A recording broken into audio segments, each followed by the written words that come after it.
Why skipping research feels easier. The allure of spontaneity. Instant gratification trap. Research feels like homework, and you didn't sign up for homework when the pottery class promised Zen mindfulness and handcrafted mugs by month 3. Many individuals who abandon new hobbies within 6 months often report minimal upfront investigation into what those hobbies actually entailed. Not in terms of money, but in terms of daily mundane tasks, prerequisite skills, and the unglamorous reality of progression timelines. The logic seems reasonable enough. Why waste time researching when you could be doing? Every hour spent reading forum posts about woodworking is an hour you're not building that bookshelf. This framing treats research as bureaucratic delay rather than strategic intelligence, positioning spontaneity as authenticity and planning as overthinking. Your brain actively conspires in this deception. The intention-action gap creates powerful satisfaction from simply deciding to pursue something new. You've already experienced the identity shift before touching a chisel. Research threatens this premature reward by introducing inconvenient details. The woodshop requires a 3-month safety certification, decent chisels cost $400, and grain direction matters more than you'd ever imagined. These specifics transform your fantasy from artisan craftsperson to person who needs to learn wood moisture content percentages. Spontaneity also provides built-in protection against failure. If you jump in without preparation, eventual abandonment becomes defensible. You gave it a shot, discovered it wasn't for you, no harm done. Thorough research removes this escape hatch because now you knew what you were getting into. This same phenomenon appears in large-scale endeavors, renewable energy projects, where teams bypass crucial feasibility studies in their drive to move fast and stay agile. The language of innovation often disguises impatience, and spontaneity can mask risk avoidance. If obstacles aren't investigated, responsibility for hitting them can be deflected. A solar installation team might skip soil composition analysis at a rural site, perceiving it as bureaucratic delay, only to discover weeks later that the ground cannot support the mounting system's weight distribution, leading to rework costs far exceeding what a few hours of geological research would have revealed. The research phase feels slower because it is slower, and slowness feels like stagnation when you're high on possibility. But there's a difference between productive momentum and expensive motion, between informed commitment and expensive impulsiveness. The myth of effortless expertise. We're drowning in highlight reels while the practice footage gets deleted. Survivor bias has thoroughly corrupted how we understand skill acquisition. We celebrate the one guitarist who made it, while ignoring the thousands who quit after 3 months. That Instagram baker posting perfect sourdough? You're seeing loaf 18, not the 17 failed attempts that came before it. This selective visibility creates what researchers call the effort invisibility problem. Preparation vanishes from success stories because incremental improvement doesn't make for compelling content. We crave transformation, not the tedious reality of research and repetition. The myth operates on a seductive lie. Expertise arrives through talent discovery, rather than methodical building. You meet someone fluent in Japanese, and your brain spins a story about their natural gift for languages, conveniently erasing the 1,000 hours of flashcards, the mortifying early conversations, the grammar concepts that took weeks to sink in. The actual mechanism, accumulated tedious repetition over extended timelines, doesn't satisfy our preference for narrative elegance, so we unconsciously replace it with something more cinematic. Social media has weaponized this distortion beyond recognition.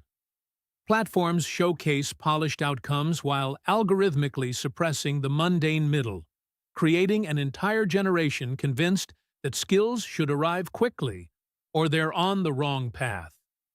A ceramics account displays 30 seconds of satisfying wheelwork without mentioning the 3 months of wobbly, off-center disasters that preceded it. The implication is clear.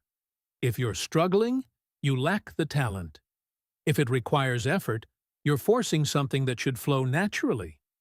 This mythology actively discourages research.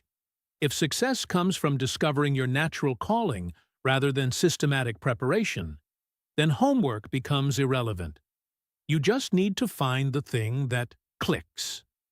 Preparation implies you lack innate aptitude, that you're pushing against your true nature instead of flowing with it. The brutal irony? Those who appear most naturally talented are often those who researched most thoroughly, understanding exactly which unglamorous fundamentals required mastery before attempting anything impressive. The appeal of new beginnings. Your brain doesn't care about your 5-year vision. It cares about right now, and right now feels fantastic. The rush of beginning something new delivers an evolutionary reward so potent that research becomes an unwelcome interruption to the high itself. When you decide to learn woodworking or start rock climbing, your ventral tegmental area, VTA, floods with dopamine. Not because you've accomplished anything, but because possibility itself is neurochemically intoxicating. Esch and Stefano, 2004. Novel stimuli activate the dopamine system, promoting associative learning. Aiden et al. On 2020. And creating what feels like genuine passion. For those first few days or weeks, simply imagining yourself as someone who does this thing provides the same satisfaction that actual skill building would require months to deliver. Your brain, remarkably efficient at conserving energy, asks a reasonable question. Why delay gratification with tedious homework when the fantasy provides immediate chemical payoff? This explains why buying the equipment feels so satisfying while researching proper technique feels like a chore. One delivers the identity transformation instantly. You become a guitarist the moment you walk out of the music store, while the other acknowledges you're still a beginner who doesn't know what they're doing. Research forces you to confront your ignorance, which directly contradicts the brain's preference for feeling competent right now. The emotional high of new beginnings depends on maintaining the illusion that expertise might arrive quickly, that you might be the exception who bypasses the boring parts. What's particularly insidious is how this initial euphoria actively rewrites your memory. In week 1, when everything sparkles with possibility, you genuinely can't imagine losing interest. The idea that you'll abandon this pursuit feels impossible. This time is different. That conviction isn't dishonesty, it's neurochemistry. Dopamine influences how reward-related memories are perceived, potentially reinforcing the belief that a positive feeling signifies a true calling. The stakes matter because harnessing this excitement while it lasts requires redirecting it toward unsexy groundwork rather than letting it dissipate into equipment purchases and identity construction. That initial energy is real, but it's also temporary. The question isn't whether to feel the thrill, that's automatic, but whether you'll channel it toward foundation building or watch it evaporate into nothing. The essentials of effective research. What you really need to know. Defining your purpose. Most people begin researching a new hobby backward, treating research as a procurement exercise rather than a discovery process. They Google "best beginner guitar" instead of asking themselves whether they're genuinely interested in playing rhythm parts for hours before attempting solos, or whether they actually want to perform for others versus noodling privately in their bedroom. The distinction matters enormously. One path leads to practicing chord changes until your fingertips burn. The other to buying an acoustic electric hybrid you'll never plug in. Clarifying your goal before research isn't motivational theater. It's damage control against the brain's preference for vague, emotionally satisfying objectives over specific, actionable ones. When you say, "I want to learn pottery," your brain hears a permission slip for daydreaming about artisan studios and gallery openings. That fantasy operates on entirely different fuel than, "I want to make functional bowls within 6 months." The second version immediately surfaces questions about kiln access, clay costs, and whether you're prepared to center clay for 3 weeks before attempting actual forms. Specificity kills certain fantasies immediately, which is precisely why it's valuable. If defining proficiency in Italian as conversational fluency for a 2-week trip makes the interest evaporate, you've just saved yourself from purchasing Rosetta Stone and pretending verb conjugations will somehow become enjoyable. The research phase exists to test whether your interest survives contact with reality. Effective research asks unglamorous questions. What does month 3 look like? What are the boring but essential skills I'll need to practice repetitively? How much weekly time commitment separates hobbyist from competent? Where do people typically quit, and why? These questions feel like pessimism. They're actually inoculation. Many aspiring woodworkers, captivated by sophisticated design ideas, quickly become discouraged when they realize that foundational skills like mastering various joinery techniques demand hundreds of repetitions and precise setup time. The interest was genuine, but they'd researched tools instead of progression pathways. They'd optimized for the wrong variable entirely, mistaking equipment quality for commitment readiness. The router table didn't cause the abandonment. The unexplored assumption that interesting projects came before tedious fundamentals did. Purpose-driven research transforms "what should I buy" into "what will I actually need to endure?" That shift prevents expensive motion from masquerading as meaningful momentum. Finding reliable sources.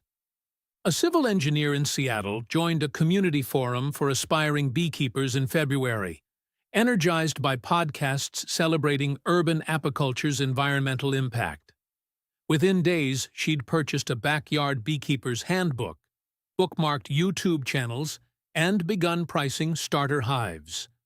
By mid-March, she'd invested several $100s in equipment, including a premium extractor, without confirming whether her HOA permitted hives or whether she was actually willing to inspect colonies weekly during pollen dearth.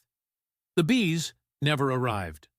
The forum, she later realized, was sponsored by equipment retailers whose advice consistently escalated to commercial-grade tools. Source credibility isn't about credentials alone. It's about incentive structures. Who benefits if you believe this information? A blogger selling courses has different motivations than a practitioner sharing hard-won failures. Look for sources that acknowledge complexity rather than promise effortless mastery. The best guides admit what they don't know and point you toward conflicting perspectives, not just their own affiliate links. Cross-reference everything that matters. One enthusiastic article about urban beekeeping isn't research, it's marketing wrapped in aspiration. 3 independent sources describing the same challenge? Now you're learning. Forums reveal what manuals omit: the tedious parts, the expensive surprises, the reasons people quit after one season. Before you buy anything significant, find someone who's failed at your new interest. They'll tell you what the success stories won't, which tools gather dust, which skills take longer than advertised, which aspects of the hobby you'll actually enjoy versus which photographs well for social media. Failure narratives contain the truth that enthusiasm obscures, and they're far more valuable than another listicle promising transformation in 30 days. Analyzing and interpreting information. Good sources turn useless when you can't extract what actually matters. A retired accountant spent 3 months reading woodworking forums before abandoning the craft entirely. Not because the information was bad, but because he'd compiled 17 contradictory opinions about which joinery technique beginners should master first. He'd researched himself into paralysis, mistaking volume for understanding.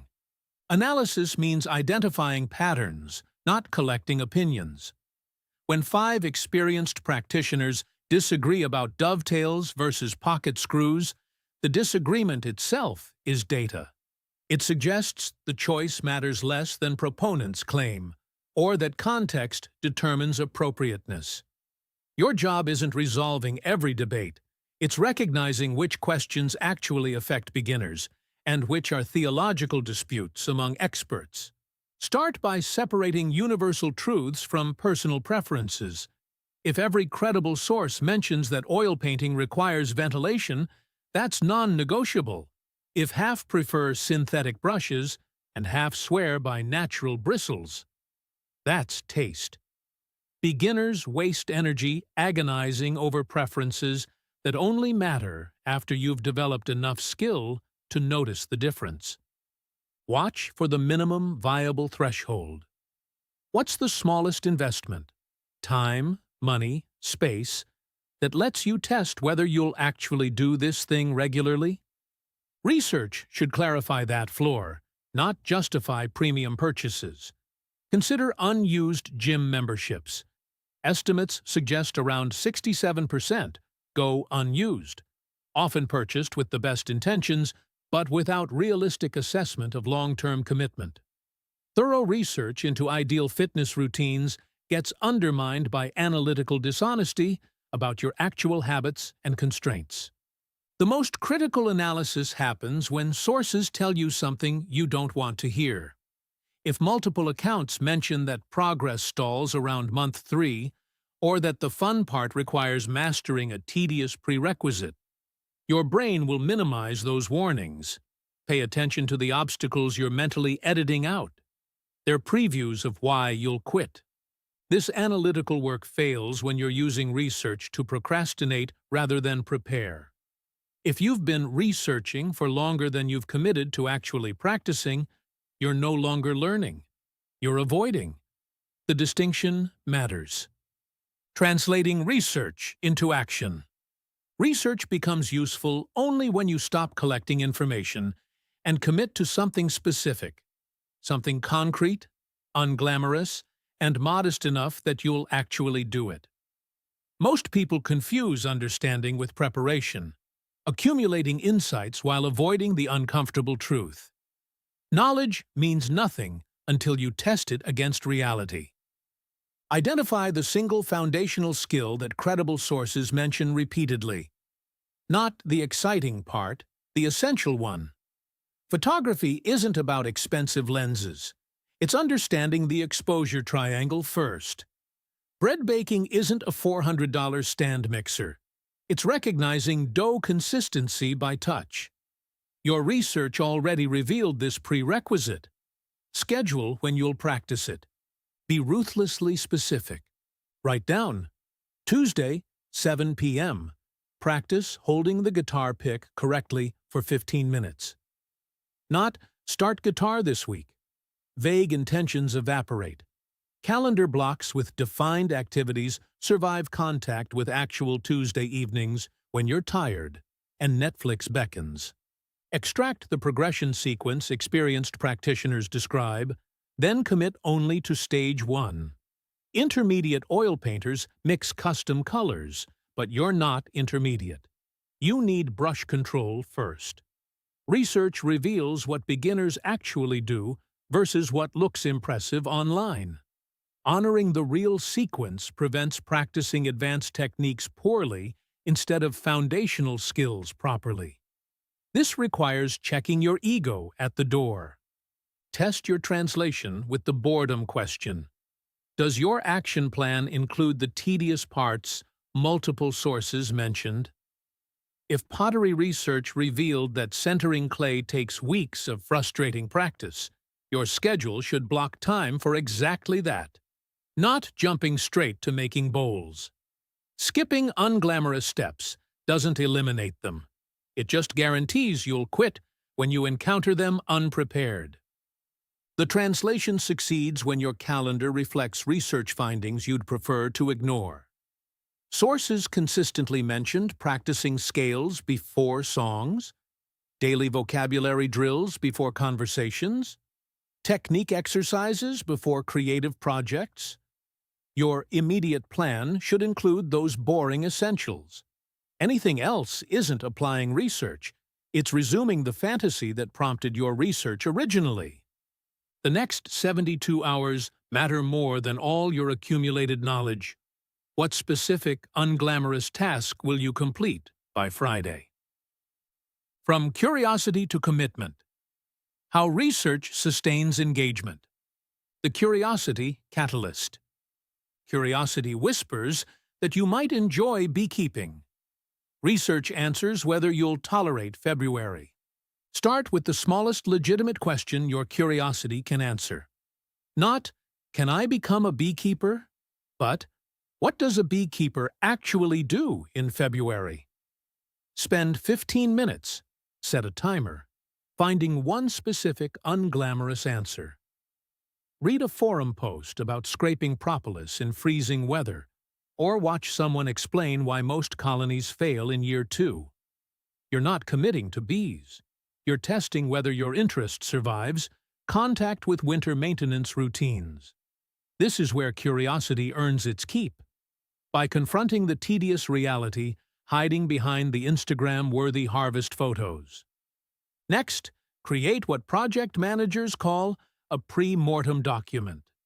Write down, right now, the 3 most likely reasons you'll quit this pursuit in 8 weeks.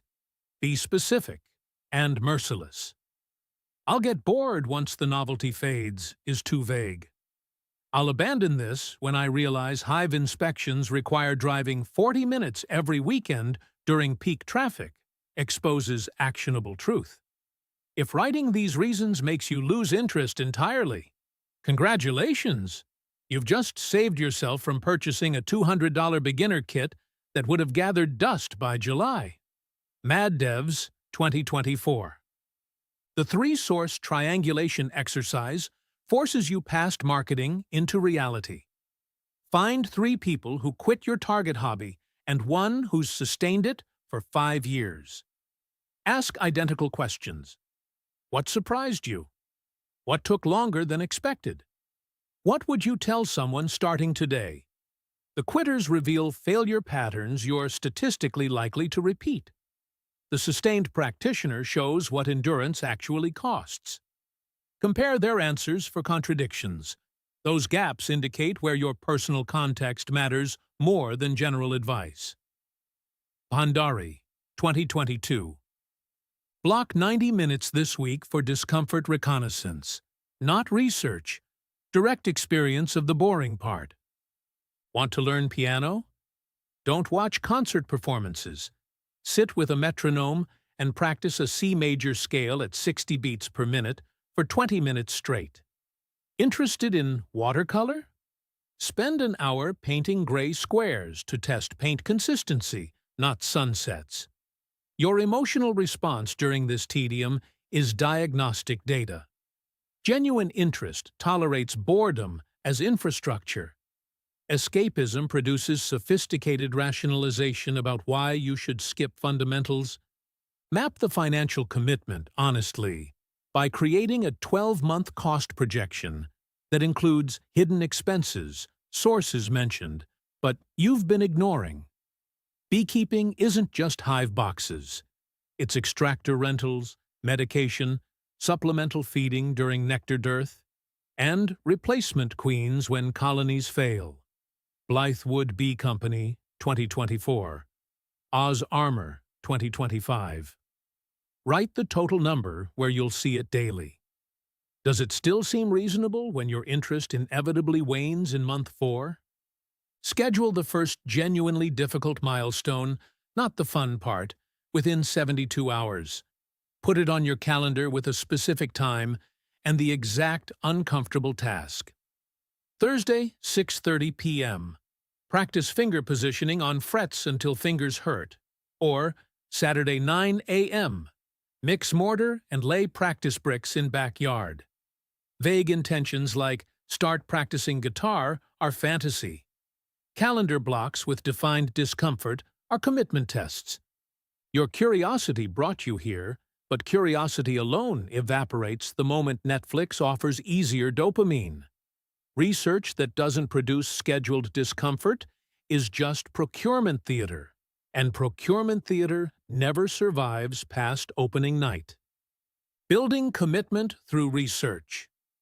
Research doesn't guarantee you'll sustain a new interest, but it dramatically improves your odds by replacing fantasy with informed choice. You've now got the framework for distinguishing between genuine curiosity and elaborate avoidance, between interests that photograph well and commitments you'll actually maintain when nobody's watching. Most hobby abandonment isn't failure. It's delayed honesty. The difference between people who build sustainable practices and those who cycle through perpetual beginnings isn't willpower or passion. It's their willingness to confront unglamorous reality before the credit card bill arrives. When you research month 3 instead of month 1, when you seek out failure narratives instead of highlight reels, when you schedule the boring part first, you're not killing excitement. You're testing whether your interest can survive the maintenance phase that every worthwhile pursuit eventually demands. Your relationship with a new interest fundamentally changes the moment you stop asking, "Will this make me happy?" and start asking, "Am I willing to tolerate what this actually requires?" Happiness is a terrible predictor of sustainability because it's novelty-dependent. Tolerance is honest. You don't need to love rosening violin bows or cleaning fountain pens or memorizing irregular verb conjugations. You just need to accept them as non-negotiable infrastructure for the parts you do enjoy.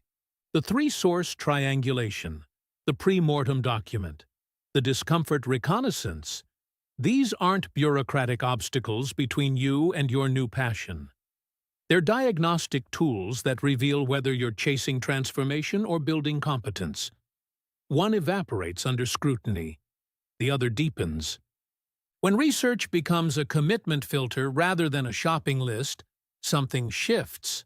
You stop feeling personally defective when interests fade because you've already identified the specific friction points where most people quit. You waste less money on premium equipment for beginner skills. You damage your self-trust less frequently because you're making informed choices instead of dopamine-drunk purchases.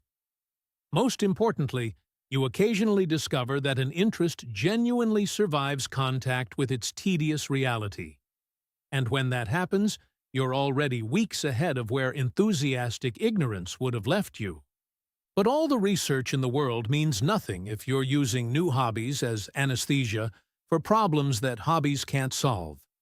A guitar won't fix your job dissatisfaction. Italian lessons won't repair your relationship. Beekeeping won't resolve your existential restlessness. If you're not willing to examine what you're running from, you'll keep running into the same pattern with different equipment. The next chapter addresses what happens after research, when you've committed to something specific, and the initial excitement inevitably fades. Because the hardest part isn't starting, it's continuing when your brain stops rewarding you for simply showing up, when you hit the skill plateau that separates curious beginners from competent practitioners. You've mapped the territory. You've identified the likely failure points. You've scheduled the unglamorous fundamentals. Now comes the part where research transforms into repetition, where knowledge becomes calluses, where fantasy finally meets the tedious, essential work of actually getting better at something. That's where most people quit. That's where we're going next.